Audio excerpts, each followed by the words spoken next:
Hello friends, मैं हूं अभय और आज की इस क्लास में मैं आपको फिंगर मैजिक की मदद से वॉइस बताने जा रहा हूं। जी हाँ, तो दोस्तों, अगर आपने मेरा फिंगर मैजिक फॉर टेस्ट वाला वीडियो नहीं देखा है तो आप उसे जरूर देख लें और उसके बाद इस वीडियो को यदि आप देखेंगे तो आपको ज्यादा समझ में आएगा।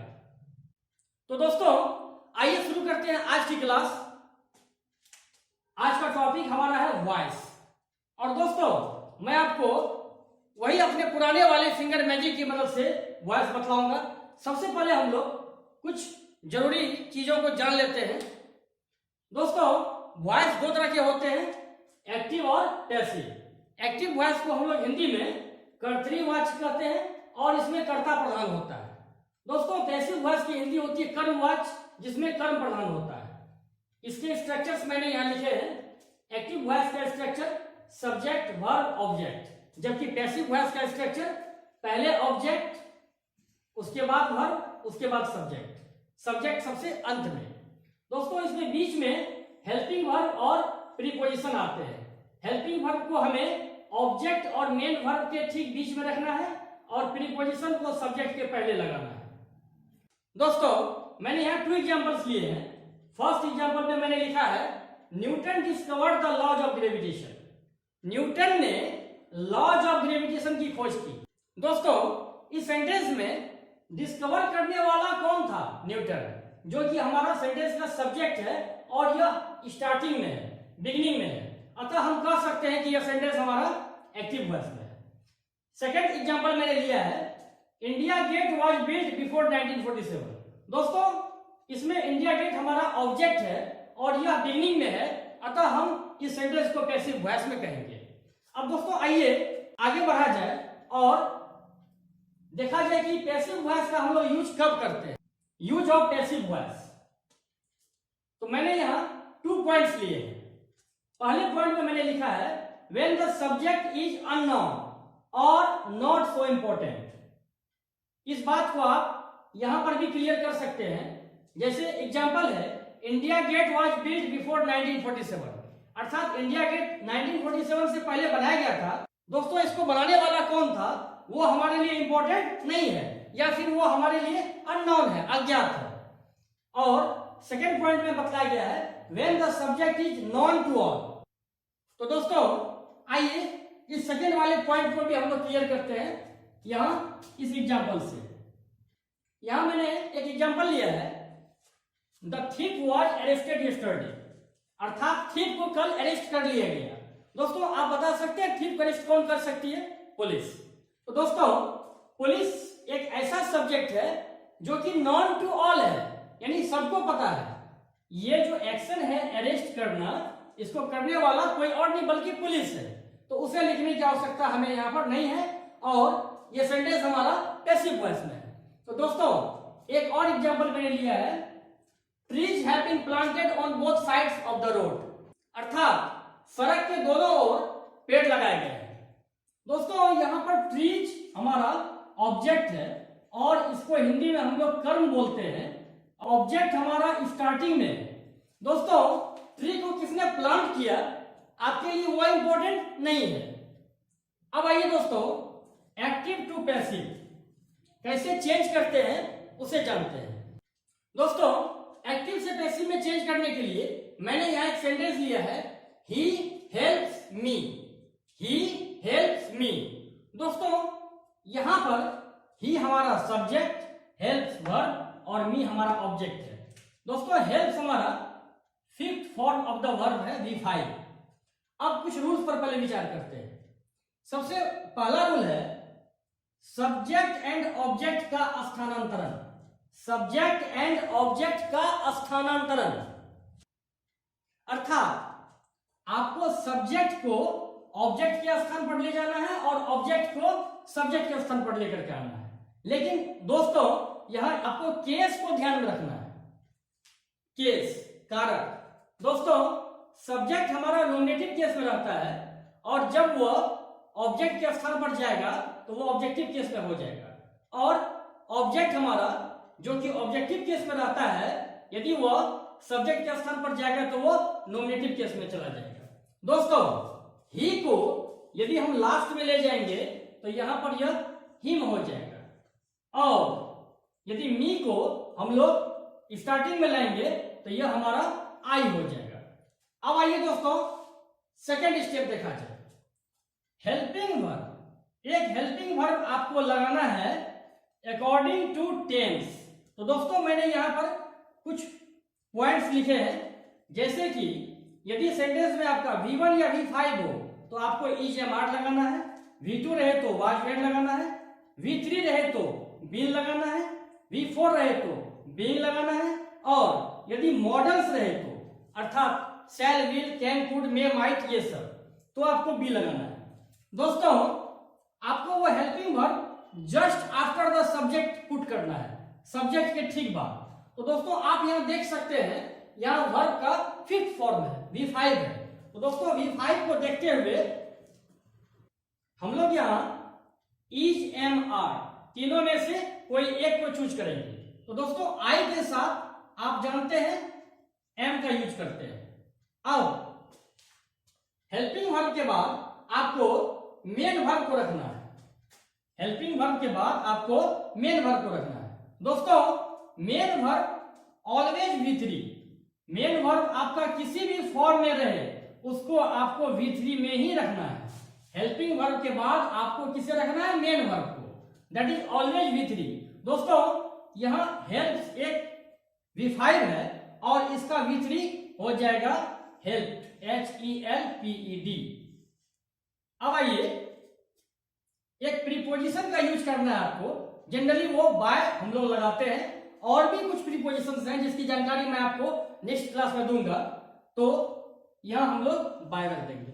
तो दोस्तों आपने क्या किया, सबसे पहले ऑब्जेक्ट को ले आया शुरू में और सब्जेक्ट को आप ले गए लास्ट में, केस को चेंज करते हुए मी को आपने आई किया और ही को हिम किया। अब ऑब्जेक्ट के बाद आपने एक हेल्पिंग वर्ब लिखा, ये हमारा हेल्पिंग वर्ब है, और उसके बाद आपने मेन वर्ब को लिखा जो कि थर्ड फॉर्म में है, और इसके बाद आपने एक प्रीपोजिशन लगाया जनरली बाय। दोस्तों आइए अब हम लोग आगे बढ़ते हैं और अपना मैजिकल फॉर्मूला फिंगर मैजिक की ओर चलते हैं। तो आइए, तो दोस्तों ये रहा हमारा फिंगर मैजिक, जिसकी मदद से हम लोग वॉइस सीखेंगे।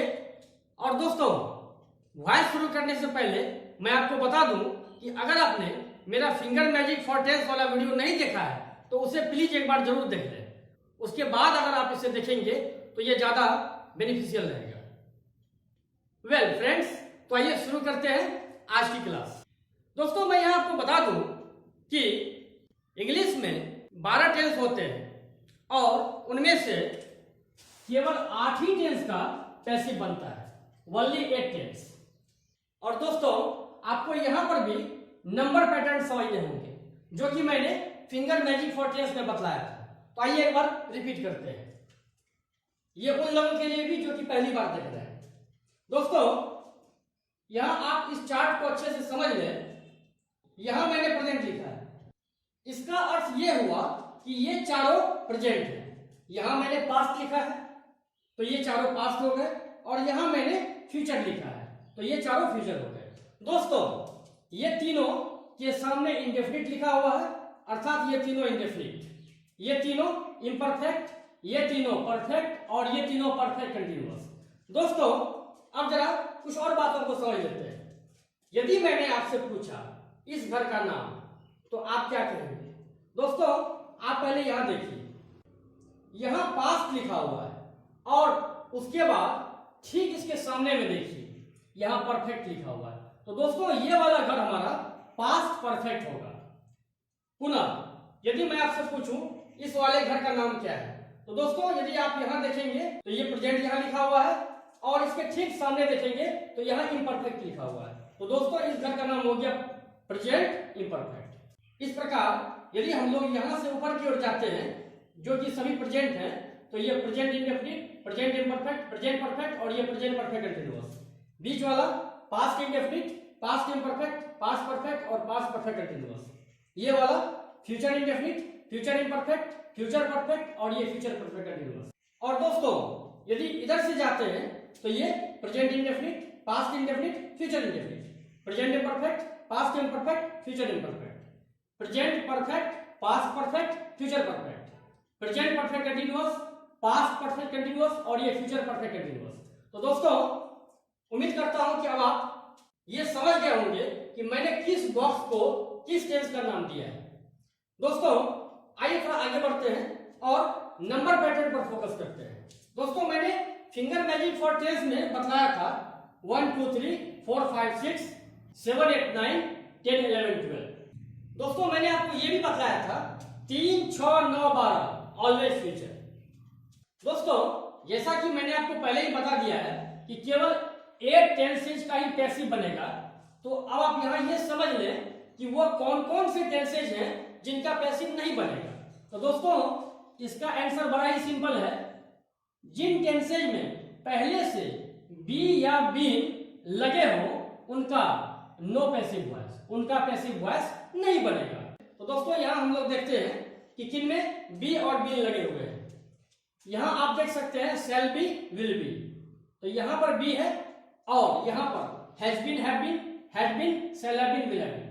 दोस्तों इस टेंस का नाम हुआ फ्यूचर इम्परफेक्ट, इसका पैसिव वॉइस नहीं होगा। और इन तीनों टेंसेज के नाम हो गए परफेक्ट कंटीन्यूअस, जिनमें एक प्रेजेंट, एक पास्ट, एक फ्यूचर। तो दोस्तों इन तीनों टेंसेज के भी पैसिव वॉइस नहीं बनेगी। तो दोस्तों जब हम लोग नंबर पैटर्न को पुनः इस पर सेट करते हैं तो यहां से मैंने शुरू किया 1 2 3 4 5। दोस्तों यहां 6 हम लोग नहीं लिखेंगे क्योंकि इसका पैसिव वॉइस नहीं बनता है, तो 6 यहां आ जाता है, तो 6 7 8। तो अब आप समझ गए होंगे कि किन टेंसेज के पैसिव वॉइस बनेंगे। इंडेफिनिट में तीनों के बनेंगे, इम्परफेक्ट में केवल प्रेजेंट और पास्ट के बनेंगे और परफेक्ट में तीनों के बनेंगे। तो दोस्तों आइए मैं आपको अपने फिंगर मैजिक की ट्रिक से एक्टिव टू पैसिव चेंज करना सिखाता हूं 8 टेंसेज के पैसिव वॉइस एक ही बार में। दोस्तों यहां एक चीज मैं आपको बता दूं कि ये जो आप फिगर देख रहे हैं ये मेरी इन 4 उंगलियों की फिगर है। दोस्तों ये सबसे छोटी वाली उंगली, ये रिंग फिंगर और ये मिडिल फिंगर और ये फोर्थ फिंगर। तो दोस्तों हम लोग इन्हीं 4 उंगलियों की मदद से एक्टिव टू पैसिव सीखेंगे। यहां मैंने एक्टिव और पैसिव के स्ट्रक्चर्स लिख रखे हैं, आइए एक बार उन्हें देख लेते हैं। दोस्तों एक्टिव वॉइस के स्ट्रक्चर 2 तरह के होते हैं। पहले स्ट्रक्चर में सब्जेक्ट, मेन वर्ब और ऑब्जेक्ट ही रहता है। एक दूसरा स्ट्रक्चर भी है जिसमें कि सब्जेक्ट के साथ हेल्पिंग वर्ब और उसके बाद मेन वर्ब और अंत में ऑब्जेक्ट होता है। दोस्तों इन दोनों के पैसिव बनते तो सेम है लेकिन थोड़ा सा स्ट्रक्चर में भिन्नता होती है। दोस्तों पहले वाले स्ट्रक्चर जिसमें कि आप सब्जेक्ट, मेन वर्ब, ऑब्जेक्ट देख रहे हैं, इसका यदि हम पैसिव बनाते हैं तो ऑब्जेक्ट के बाद आपको हेल्पिंग वर्ब, उसके बाद मेन वर्ब को थर्ड फॉर्म में प्रीपोजिशन और सब्जेक्ट इस तरह से रखना है। और दोस्तों जिस एक्टिव वॉइस में पहले से ही एक हेल्पिंग वर्ब दिया रहे उसका पैसिव आप कैसे बनाएंगे तो देखिए यहां ऑब्जेक्ट, उसके बाद हेल्पिंग वर्ब और उसके बाद हेल्पिंग वर्ब। दोस्तों यदि पहले से हेल्पिंग वर्ब है तो आप इसे हेल्पिंग वर्ब 1 और इसे हेल्पिंग वर्ब 2 बोल सकते हैं। उसके बाद आप मेन वर्ब को रखेंगे थर्ड फॉर्म में और प्रीपोजिशन जनरली बाय, और भी बहुत सारे प्रीपोजिशंस होते हैं जिसकी जानकारी मैं आपको नेक्स्ट क्लास में दूंगा, और अंत में subject. Active to passive deal करने से पहले मैं एक बार रिपीट कर दूं कि केवल 8 टेंसेज के ही पैसिव बनते हैं और जिन सेंटेंसेज में बी बीन पहले से रहे उसका नो पैसिव वॉइस। तो दोस्तों आइए शुरू करते हैं चेंज करना। चेंज करने के लिए दोस्तों एक्टिव टू पैसिव में चेंज करने के लिए मैंने यहां पर एक सब्जेक्ट लिया आई, एक वर्ब लिया ईट और एक ऑब्जेक्ट लिया अ मैंगो। मैंने यहां ईट के 5 फॉर्म्स लिख रखे हैं जो इस प्रकार है, ईट, एट, ईटन, ईटिंग, ईट्स। अब आइए दोस्तों समझ लें कि ये जो सेंटेंसेज यहां लिखे हुए हैं वो फिंगर मैजिक से किस प्रकार लिए गए हैं। दोस्तों यहां फर्स्ट सेंटेंस आप देख रहे हैं आई ईट अ मैंगो। दोस्तों यहां आप V1 को देख रहे हैं, तो ये V1 दोस्तों नंबर 1 से लिया गया है। यहां आप V2 को देख रहे हैं, ये नंबर 2 से लिया गया है। यहां आप शैल के साथ V1 देख रहे हैं जो कि नंबर 3 का है। यहां आप EJMR के साथ V4 देख रहे हैं, जो कि नंबर 4 का है। यहाँ वाज वेयर के साथ V4 देख रहे हैं जो कि नंबर 5 का है। और यहाँ हैज या हैव के साथ V3 देख रहे हैं जो कि नंबर 6 का है। यहाँ आप हैड के साथ third form of the verb देख रहे हैं जो कि नंबर 7 का है। और फाइनली आप यहाँ शैल हैव या विल हैव के साथ third form of the verb देख रहे हैं जो कि नंबर 8 का है। तो दोस्तों अब आप समझ गए होंगे कि मैंने इस फिंगर मैजिक के किस ब्लॉक से किस सेंटेंस को लिखा है। दोस्तों आइए अब हम चेंज करना शुरू करते हैं एक्टिव से पैसिव में। दोस्तों ये बड़ा ही सिंपल है। अगर आपको ऐसा सेंटेंस हो जिसमें कि V1 या V5 हो और उसे आपको पैसिव में चेंज करना हो तो आपको बस यहां से हेल्प लेना है। यहां से आप बोरो करेंगे हेल्पिंग वर्ब को, अर्थात यदि V1 या V5 रहे तो EJMR लगाना है। और दोस्तों यदि V2 रहे तो आपको यहां से बोरो करना है हेल्पिंग वर्ब को। और यदि आपके सेंटेंस में शैल या विल प्लस V1 रहे तो आपको हेल्पिंग वर्ब यहां से बोरो करना है। तो आइए दोस्तों पहले हम लोग इंडेफिनिट का पैसिव वॉइस बनाते हैं। यहाँ V1 V5, यहाँ V2, यहाँ शैल विल प्लस V1। तो दोस्तों यहाँ आपने देखा आई ईट अ मैंगो। ईट हमारा V1 है और V1, और यदि V1 का बनाना हो तो हमें EJMR लेना पड़ेगा हेल्पिंग वर्ब के रूप में। तो दोस्तों आप अ मैंगो को यहां लिखेंगे, अ मैंगो। एक्टिव से पैसिव में चेंज करने के लिए आप सबसे पहले ये करें कि ये जितने भी ऑब्जेक्ट हैं इन सभी को आप बिगिनिंग में ले आए। तो दोस्तों मैं यहां सब में अ मैंगो लिख लेता हूं। तो दोस्तों मैंने सभी में ऑब्जेक्ट लिख लिया है। अब दोस्तों आपको ऑब्जेक्ट के बाद एक हेल्पिंग वर्ब लगाना है। तो दोस्तों क्योंकि ये ईट यहाँ V1 है तो V1 के साथ आपको EJMR, तो अ मैंगो के साथ यहां पर आपको ईज लगाना है। और दोस्तों मेन वर्ब को हमेशा आपको थर्ड फॉर्म में रखना है। जी हाँ, पैसिव बनाते समय इस बात का खास ध्यान रखें कि मेन वर्ब किसी भी फॉर्म में रहे उसे आपको हमेशा V3 में ही रखना है। तो ईच के बाद आ गया आपका ईटन, और इसके बाद आप एक प्रीपोजिशन देंगे बाय, और उसके बाद सब्जेक्ट को लिखेंगे ऑब्जेक्टिव केस में। अब दोस्तों second sentence, I ate a mango. Ate हमारा V2 है और V2 का बनाने के लिए हमें वाज वेयर लगाना पड़ेगा हेल्पिंग वर्ब के रूप में। तो दोस्तों आइए बनाते हैं। A mango was eaten by me. Number 3 future indefinite tense, I shall eat a mango. A mango. दोस्तों आप यहां शैल को यदि शैल या विल प्लस V1 रहे तो उसको आपको शैल बी या विल बी में चेंज करना है। तो दोस्तों ए मैंगो के साथ आप लगाएंगे विल बी, और उसके बाद आप रखेंगे third form of the verb will be eaten by me. दोस्तों यहां एक चीज मैं आपको बता दूं कि नंबर 4 और 5 दोनों इम्परफेक्ट टेंस के हैं, जिनमें कि एक प्रेजेंट इम्परफेक्ट और एक पास्ट इम्परफेक्ट। तो आइए दोस्तों इसका बनाते हैं।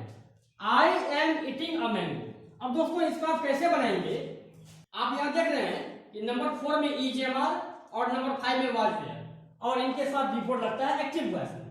दोस्तों मैं यहां आपको एक छोटी सी ट्रिक दे रहा हूं। दोस्तों इंग रहे तो बींग लगाओ, और 3 रहे तो बीन बजाओ। दोस्तों आपको सुनकर हंसी आ रही होगी, लेकिन यकीन मानिए यह बहुत ही काम का ट्रिक है। तो दोस्तों 3 का अर्थ हुआ V3, यानी V3 रहे तो आपको बीन लगाना है, और इन का अर्थ हुआ दोस्तों V4, अर्थात V4 रहे तो आपको बीइंग लगाना है। तो दोस्तों आइए देखते हैं कि हम लोग प्रेजेंट इम्परफेक्ट और पास्ट इम्परफेक्ट का पैसिव कैसे बनाएंगे। प्रेजेंट इम्परफेक्ट और पास्ट इम्परफेक्ट इन दोनों के पैसिव बनाने के लिए आपको एक एक्स्ट्रा हेल्पिंग वर्ब लगाने होते हैं जिनको हम लोग बीइंग बोलते हैं। तो दोस्तों इन हेल्पिंग वर्ब्स को रखते हुए ऐसे सेंटेंसेज में आपको बीइंग जोड़ देना है। तो आई am eating a mango, a mango के साथ आपको EJMR यानी इन्हीं तीनों में से किसी एक को रखना है। तो दोस्तों और मैंगो के साथ इज आ जाएगा और उसके ठीक बाद आपको बीइंग लगाना है। इज बीइंग, ईटिंग का eaten by me. Number 5, I was eating a mango. A mango, यहां आपको वॉज को रख लेना है और इसके बाद आपको बीइंग लगाना है। वॉज बीइंग ईटन बाय मी। अब आइए दोस्तों परफेक्ट टेंस यानी प्रेजेंट परफेक्ट, पास्ट परफेक्ट और फ्यूचर परफेक्ट इनका बनाते हैं। दोस्तों आप देख सकते हैं कि परफेक्ट टेंस में V3 का यूज होता है। तो दोस्तों नंबर हो 3 तो आपको बजा देना है बीइंग। दोस्तों इन सब में आपको बीइंग लगा करके पैसिव वर्ब बनाना है। तो अ मैंगो यहां आपको हैव है। दोस्तों हैव के ग्रुप में हैज और हैव दो हेल्पिंग वर्ब है यहां पर। तो दोस्तों अ मैंगो के साथ आपको दोनों में से सिलेक्ट करके एक ही को लगाना है, हैज, और हैज के बाद आपको बीन लगाते हुए हैज बीन। यहां वर्ब को चेंज करने की आवश्यकता नहीं है क्योंकि ये ऑलरेडी V3 है, has been eaten by me. दोस्तों number 7, I had eaten a mango. A mango यहां अकेला हैड है तो सबके साथ हैड ही आएगा। A mango had been eaten by me.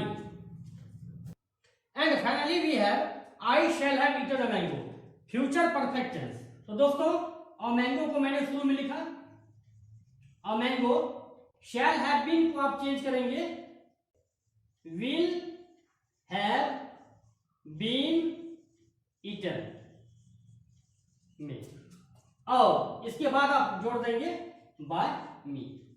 दोस्तों यहां by me आपको समय लगा देना है। तो दोस्तों आइए एक बार रिपीट करते हैं। I eat a mango is eaten by me. I ate a mango was eaten by me. I shall eat a mango will be eaten by me. I am eating a mango is being eaten by me.